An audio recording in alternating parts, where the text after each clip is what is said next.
GTN viewers, remember Steve. Steve works at the GTN Megabase. He does lots of fancy stuff on a computer. He's also a triathlete.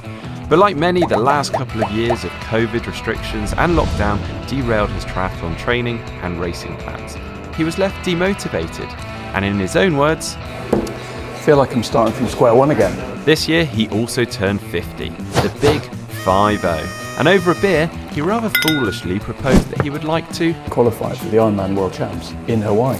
Yeah, hang on, see, we've got a bit of a problem here, because we gave it a funny title, the Project Hawaii 50, but of course, Steve won't be able to race in Hawaii this year. The men's Ironman World Championships are going to be taking place in Nice in September, so we need to think of another clever title for this one. Nice try? Project Nice Try? Nice guys finish last? No, it should be nice guys finish first. Nice guys finish Nice. Oh, these are terrible, aren't they?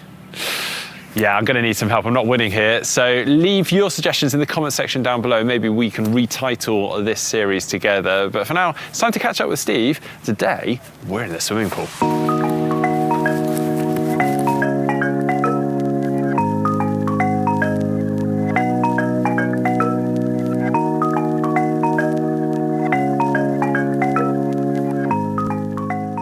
Well, Steve, great to see you. How is all the training going? It's going really well, actually. Yeah. I think a few months in, things have settled, injury-free, and then just getting into it now and starting to build a bit of volume, and yeah, so it's feeling good. Brilliant. It sounds like you've sort of turned a corner lately with the training, which is good. Yeah, I mean, I had COVID over Christmas, which I think actually was a good thing. I ended up having a forced rest, Right. which, you know, so that was, I think, quite fortunate, and then that helped, certainly with my knee, because I was doing the run-walk sort of sessions, and then that rest definitely paid dividends, and now I'm touch wood, all good. Yeah. So very well, thanks. Awesome. So obviously we're here at the swimming pool today, so let's talk swimming. Now I remember our very first chats about triathlon, this is years ago, before we even started on the Project Hawaii 50 and everything. Swimming was a struggle, or still is a struggle, I'd imagine. Yep. What is it then about the swimming that you find so challenging? I think because recently some of the sessions are getting longer, you know, and if I'm doing, I don't know, 6 sets of 200, counting is actually quite difficult, I've realised. Just keeping up. I've tried writing it down, and that always gets wet, and it just becomes a bit of a mess. But then also when I'm getting into the sessions, I get into this kind of flux state where I almost forget what I'm doing from a technique point of view. So my technique goes out the window, pacing definitely goes out the window, and I end up just kind of completing the session, not necessarily with quality. Right. So Okay. that is a problem. Okay, good. I mean, some interesting stuff there. Obviously, I'm here today to help with as much as I possibly can. But I'm glad you mentioned about pacing, because that was a big area that I wanted to focus on today. And I genuinely believe everyone can benefit from this, and it can really further and improve the swimming. Now, I'd imagine most of you out there, and yourself included, Steve, when you go cycling, you're using a bike computer, maybe even a power meter if you're lucky. You can see that on all the metrics all the time. Same for running, sports watch, you can see your pace, how fast you're running. Swimming, we kind of swim blind, don't we? So we can't see those metrics. And I'd hazard a guess, if we got you to jump in the swimming pool right now, do a 400 meters straight, every length will be a different pace. Yeah. Right? And we all know that if we're trying to do the best time we possibly can in triathlon, we're looking for even pacing on the bike and the run. So why not the swimming too, right? So this is where I want to help today. All right, so we've teamed up with Form Goggles. We're going to try and bring some metrics into your swimming. So Amazing. these very fancy goggles have got an augmented reality display within one lens of the goggle. We can switch to its side, and it includes pace amongst many other metrics. You'll be able to see these metrics in real time as you're swimming. So here's these goggles for you. Let's get them set up. Let's jump in and see Brilliant. what your pacing's like. Amazing. Thank you very much.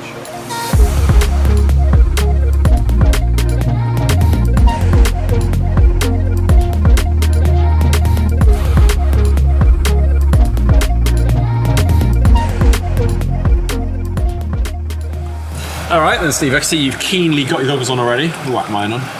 There we go. So if you hit the front button, so you've got two buttons, and you power it on. There we go. Whoa. Yeah, it's a little bit weird initially. That is a bit But give it weird. time.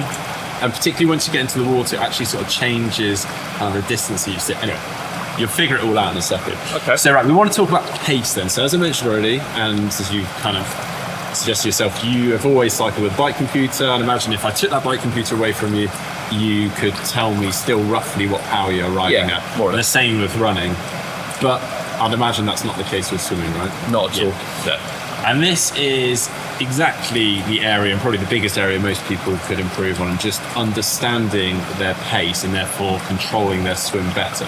So we now have, within the lens of our goggle, our pace amongst many other metrics that we'll be able to see in real time when we're swimming. So it doesn't mean we have to analyze anything post-workout to then understand what we've done. So that means should you increase your effort, hopefully you'll see that reflected in your pace, or that may not be the case, but we'll see that literally as we're doing it. And the same for like if you change anything with your technique, your stroke rate, again, you'll see how that's reflected in the metrics in real time. So it's quite cool, really. Yeah, that sounds great. Yeah. So should we give it a crack, give it a go? We'll have a little trial run Why not? and get used to these goggles. Yeah, brilliant. Awesome. Do it.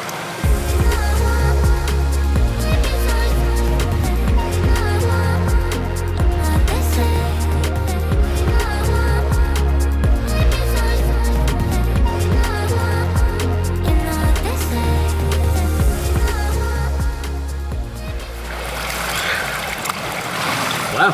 What do you reckon then? Yeah, that was really cool actually. I did think it was going to be distracting. Yeah. But yeah, you could almost choose when to focus on it. So that was, it was really cool. Yeah, really enjoyed that. Cool. It seems like you're getting the hang of it, having fun with it. Yeah. Yeah? Yeah, I think you could see yourself using this in training in the future? Definitely. It's going to be tough to go back, I'd say. Yeah. It's going to feel a bit weird. It's quite engaging, isn't it? I mean, Yeah. it distracts you from just the general plodding up and down the swimming pool, which Yeah. brings me on to the next point. What do you tend to do when you jump in the swimming pool for swim training? So I swim 2-3 times a week. Try to do a kind of big-ish swim, break into sets, and then I do a shorter one, and then if I can, I'll do some open water. So I'm getting in the water, but there's no real sort of structure or logic to it, I'd say. Yeah, fair enough. And to be fair, that will have got you a fair old way, but to really further your swimming, we need to do what we call structured workouts. A bit like when you go cycling and running, you probably do some intervals. Same applies for swimming. So no more plodding up and down the swimming pool, no more garbage yardage. Let's be smart about the time that we spend in the pool. And let's take like a very basic example. You want to go faster over 400 meters. Yeah. If you just jumped in the swimming pool and started doing 400 meters and just trying to go harder and faster each time, it's going to be pretty slow going. You want to break that down and very, as I say, basic example, you break into something like 8 lots of 50 meters. It means that you can go even harder, faster on those 50 meters, short rests. You might then build up to 4 lots of 100 meters over time. Yeah. You get the picture, right? Very basic example, as I said. There's lots of other methods to training. So this brings us on to the next part of our journey with the Form goggles, and I think you're going to enjoy this part. So Form has tons of pre-made structured workouts that you can access. I've preloaded a workout or a program into your goggles already. It's the Form Full Iron Triathlon Training Plan. It's a 24-week training plan. Okay. I've set to the mid-level training plan based on kind of your current level, the amount that you're swimming per week. Yeah. And you're good to go. Where is it though? Where's the... I actually nabbed your phone earlier and I synced your phone up to the goggles. So Okay, cool. it's all preloaded in the goggles. Amazing. Ready to go. Oh, that's cool. So what? All I've got to do is just go in. Literally, you turn it to the swimming pool. It's there, as I say, in the goggles. All you have to do is press start at the beginning of the session. Yeah. Push off, and it detects every bit of motion. So when you swim, it will start. When you stop, it will start counting. So no pressing pause No anymore. pressing pause. And then when you finish, just press stop at the very end. Save it. Amazing. Pretty cool, isn't it? Very cool. Yeah. Right, so shall we try the first workout? Give it a go? Yeah. What are we Session talking? today. 4, couple of sets, couple of intervals. Yeah, exactly. My pace. Yeah. Your pace. Your pace. Come on, we'll go your pace. All right, ready? Let's do it.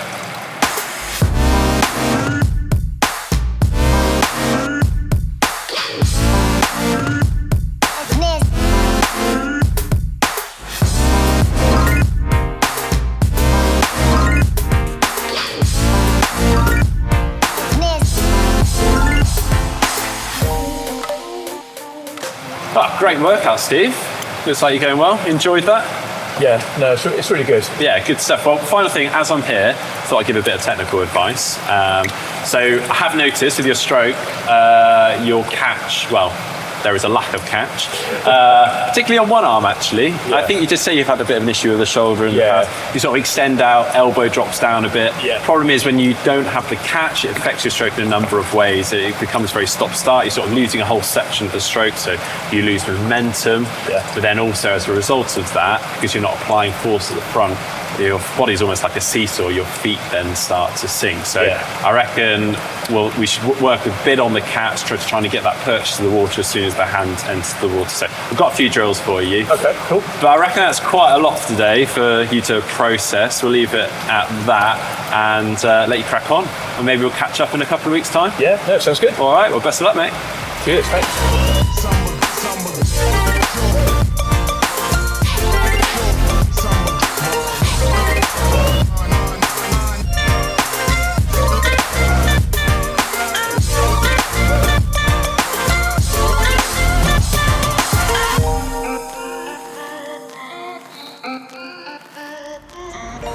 Hey everyone, sort of give a quick update.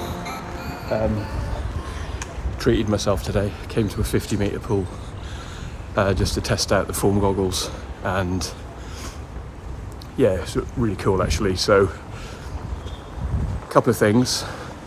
Did realise that prior to having these goggles, my stroke rate was pretty erratic. There was like literally no discipline in my stroke, but now I can see exactly the number, which is really helpful.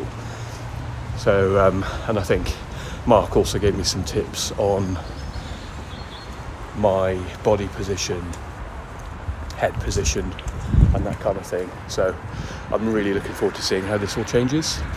Also, it was really nice not to have a bit of soggy paper stuck on the back of a float, and yeah, really feel really accountable as well. So all my breaks, not skipping breaks and staying to the plan. So yeah, watch your space. Well, it was great to hear from Steve there. I've got to be honest, I have had a sneaky peek in the app and I can see that his initial swims, his pace was all over the place, but that is starting to level out. So he's clearly focusing on what he's seeing in the goggles. That's great. And that really just reiterates what I was discussing earlier on in the video, the importance of pacing and just understanding your effort in relation to the pace, and also with that, any technical points. So for instance, I've suggested with Steve just some technical issues that he's been facing with his swimming, and hopefully as he starts to work on those, he'll see that reflected in the pace. So it really is valuable in just understanding that overall picture of your pace. So if you're using form goggles or not, big takeaway today, go and focus on your pacing and understand that in the same way that you would when you're biking and running. But I hope you've enjoyed today's video. If you have, please do give it a thumbs up, give it a like, and don't forget to subscribe.